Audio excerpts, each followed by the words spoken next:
¿Lo sorprendió la designación? Cuéntenos esa sensación primero para después meternos ya en el diálogo más Sí. político. No, no. Bueno, habíamos hablado con Alberto antes de que él fuera candidato, incluso cuando él estaba en el llano, bien en el llano, ¿no? Habíamos hablado acerca de las cosas que estaban ocurriendo en el país desde que asumiera el gobierno del PRO, y estábamos y compartíamos la preocupación por las políticas económicas que se implementaban. Bueno, teníamos con frecuencia también conversaciones acerca de lo que había que hacer si se producía el cambio de gobierno. En primer lugar, terminar con la grieta y hacer posible el diálogo entre las distintas fuerzas políticas, los actores económicos y sociales, por lo menos para que respecto de ciertos temas que son muy complejos y que hacen sufrir mucho a la gente, se pueda avanzar lo más rápido posible en sus soluciones. Es más fácil hacerlo si somos capaces de relacionarnos civilizadamente entre las fuerzas políticas, que si no hacemos otra cosa que agraviarnos, descalificarnos, agredirnos, atribuirnos siempre las peores intenciones. Claro, esto no depende solo del oficialismo, ¿no?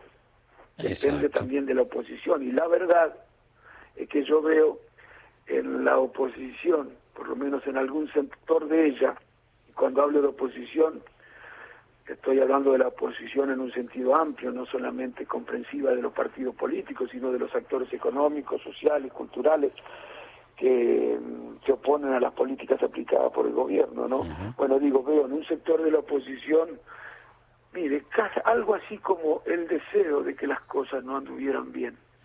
No importa si es en economía, si es con el fondo, si es en educación, si es en seguridad, si es en cuanto al funcionamiento de las instituciones.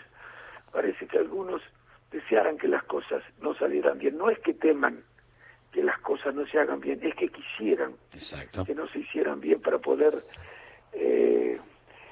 para que bueno, se pierda confianza y acompañamiento ciudadano a partir de especulaciones electorales, ¿no? Porque piensan que una situación de esa naturaleza podría, bueno, favorecer a ciertos sectores desde el punto de vista electoral, aunque sufriera mucho los argentinos. Eso me preocupa muchísimo y me ratifica además la idea de que he hecho absolutamente, que he hecho lo que debía hacer con el ofrecimiento del presidente, que en un gesto de amplitud y de apertura, no retórico, sino concreto respecto de su convicción acerca de que es necesario dialogar, digo, ofrece a un hombre de la oposición nada más y nada menos que la embajada de España, ¿no? Sí. No sé cómo mi partido reaccionó de la manera en la que lo hizo, que no todos reaccionaron igual. Muchísimos más de los que se difundieron acompañaron mi aceptación, pero algunos, no sé, que se manejaron, me refiero a los que se opusieron, aunque respetuosamente, otros se opusieron con argumentos que ni vale la pena considerar. A través de 3 letras en su respuesta nos dejó toda una definición política que me gustaría profundizar. Habló Sí, del gobierno del PRO y no de Cambiemos, y colocó ahí la responsabilidad política mayor de algunas decisiones que se han sí, tomado sí. y que han generado, por Sí, supuesto, pero no es que te responsabilice al partido, a sí, mi partido, sí, aunque no a todos, a los que tuvieron responsabilidades de conducción, a los que pudieron evitar que se cometieran los errores que se cometieron. ujú, Yo digo, gobernaba el PRO, sin ninguna duda, sí, pero eso no significa que el partido no pudiera haber influido en las decisiones tal cual se había comprometido a hacerlo cuando conformó este acuerdo, para el caso de que las decisiones fueran las equivocadas. Eso no significa que el partido tenía que acompañar decisiones que creyera que eran equivocadas. ujú, A esto se había comprometido también, a no acompañarlas cuando se celebró este acuerdo. De modo que no desresponsabilizo al partido. Pudo haber evitado muchísimos errores. A los que le reclamábamos esto nos desconsideraban, nos acusaban de no entender, de no comprender.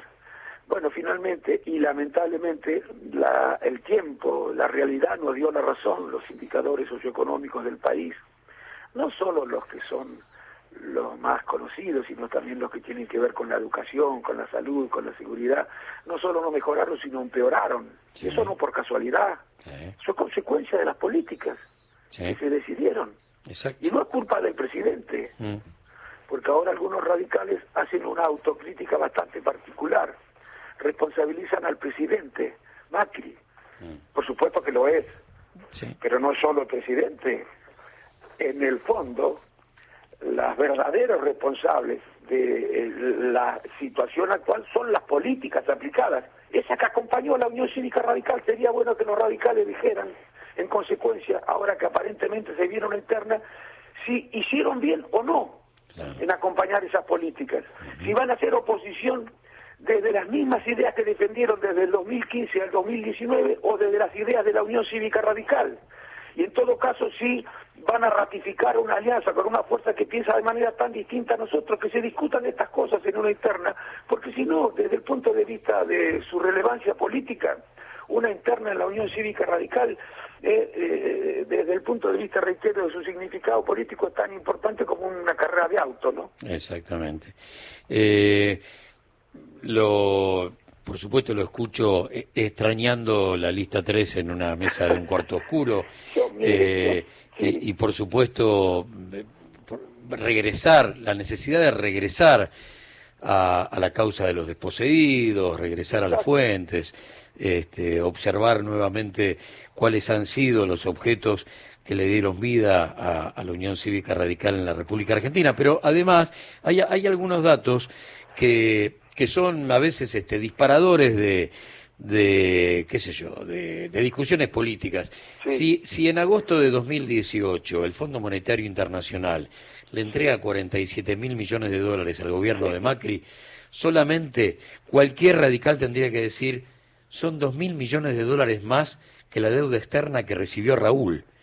Por lo tanto, ¿cómo vamos a aceptar semejante locura si esa cifra condicionó una década, generó, por ahí estoy siendo, qué sé yo, muy amplio en el análisis, pero generó una entrega anticipada del poder, porque no impidió el desarrollo de un montón de ideas que quedaron encajonadas? O ¿cómo vamos a guardar Malvinas si la discusión soberana en Naciones Unidas es Ilia en la década del 60, obligando a que eso suceda? Eso por ahí es uno de los datos, o algunos de los datos que pueden llegar hasta, a ver, YPF, pucha, si hay tesoros que ha dejado el radicalismo en la historia económica argentina. Uno de ellos, y quizás sea el más grande de todos, es la discusión de tener la primera petrolera estatal del mundo y multiplicar a través de Mosconi las petroleras estatales en toda América Latina. Cuando eso se olvida, complejo volver a casa, ¿no? Después, Ricardo. Claro, mire, yo he dicho durante estos 4 años, por supuesto que hago mal en generalizar, pero no tengo otra manera de referirme, porque no todos piensan igual en el partido, ni todos tienen la misma responsabilidad.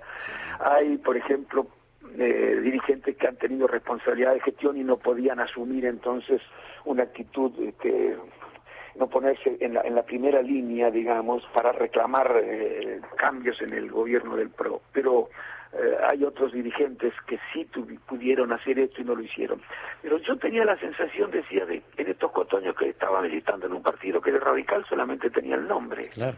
Y que a mí no me digan eso, porque yo fui 8 años diputado y sé bien lo que pensaba el partido, sé bien lo que piensa respecto de alguna cuestión históricamente, pero lo que en virtud de nuestra doctrina pensaba respecto de muchas cosas que se decidieron a partir del 2015. Sé bien que estábamos en contra de las decisiones que se tomaron. Yo no digo que el PRO tomó decisiones equivocadas para perjudicar.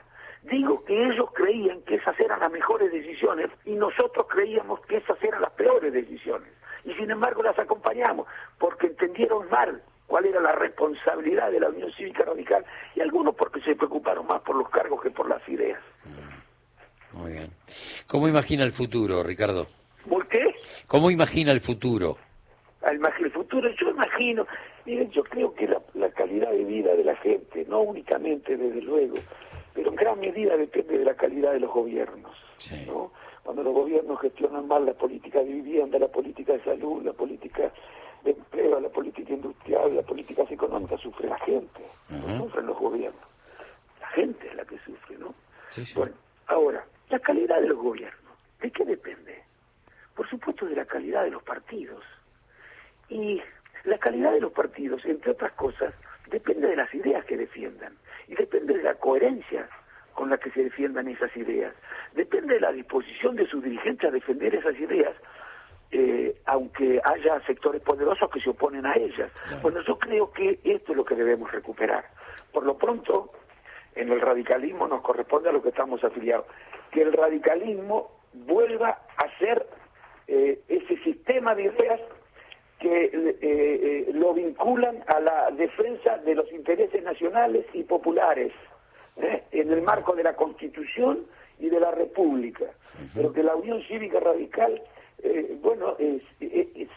se asuma como un sistema de ideas popular, nacional, y no como una herramienta electoral al servicio de cualquier programa. Exactamente.